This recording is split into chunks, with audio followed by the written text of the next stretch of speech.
السلام علیکم ناظرین، میں محمد عامر اب نماز کے بارے میں کچھ بتانا چاہتا ہوں۔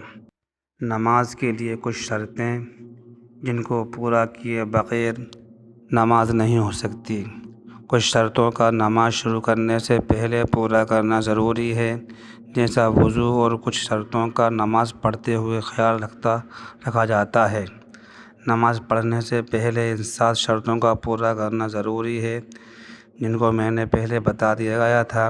بدن پاک ہو، کپڑے پاک ہوں، نماز پڑھنے کی جگہ پاک ہو، کپڑے پہن رکھے ہوں یعنی سطر چھپا رکھا ہو، نماز کا وقت ہو، قبلے کی طرف منہ کرنا، نیت کرنا یعنی یہ ارادہ کرنا اور دھیان جمانا کہ میں فلاں نماز پڑھ رہا ہوں۔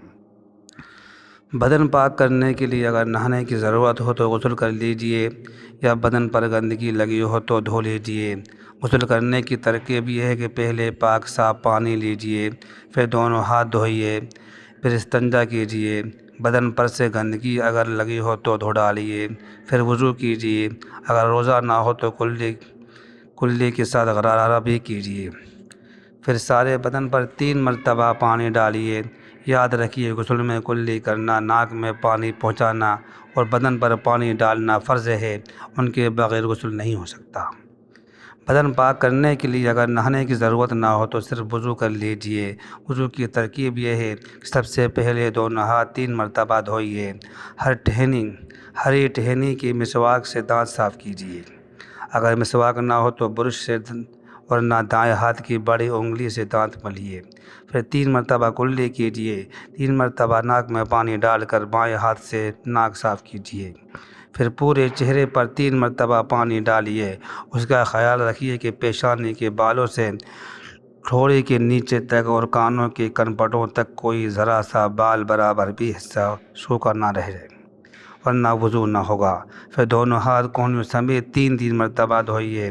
اب نیا پانی لے کر سر، کانوں اور گردن کا مسح کیجئے۔ آخر میں دونوں پاؤں دھوئیے، پہلے دائیں پھر بایاں۔ وضو کرتے وقت باتیں نہیں کرنی چاہیے۔ نماز پڑھنے کے لیے کپڑوں کا پاک ہونا بھی ضروری ہے، اور اچھا یہ ہے کہ کپڑے صاف ہوں، میلے نہ ہوں، بدبو نہ آتی ہو۔ آپ ہمیشہ خیال رکھیے کہ آپ کے ساتھ فرشتے بھی رہتے ہیں۔ بدن کی بدبو سے جیسے آپ کے ساتھی انسانوں کو تکلیف ہوتی ہے، اسی طرح فرشتوں کو بھی تکلیف ہوتی ہے۔ نماز پڑھنے کی جگہ پاک ہونی چاہیے۔ زمین پر کوئی پاک کپڑا بچھا لیجئے۔ گندگی کے پاس یا گندی زمین پر نماز نہیں پڑھنی چاہیے۔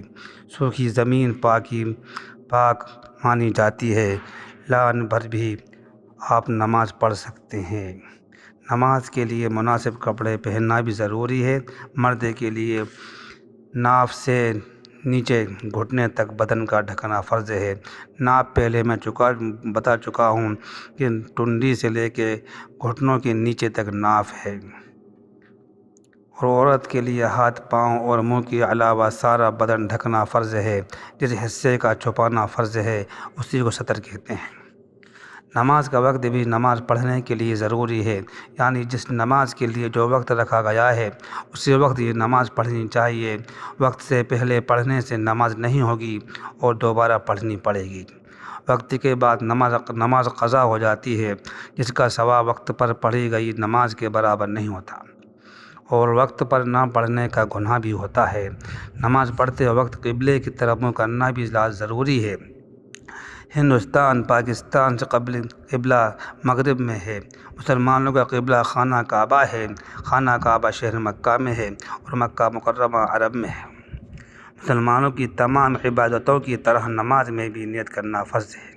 اگر آپ نیت کے بغیر نماز پڑھ لیں گے تو نماز نہ ہوگی، اور اس نماز کو دہرانا بھی آپ کے لیے ضروری ہوگا۔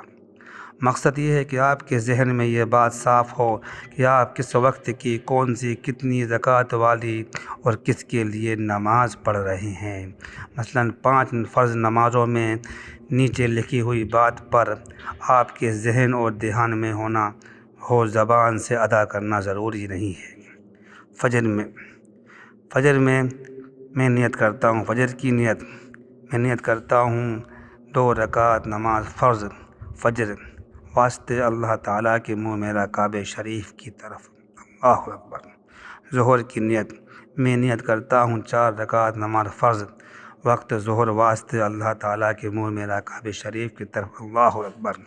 عصر کی نماز کی نیت، میں نیت کرتا ہوں 4 رکعت نماز فرض عصر واسطے اللہ تعالیٰ کے منہ میرا کعبہ شریف کی طرف اللہ اکبر۔ مغرب کی نیت، میں نیت کرتا ہوں 3 رکعت نماز فرض مغرب واسطے اللہ تعالیٰ کے منہ میرا کعبہ شریف کی طرف اللہ اکبر۔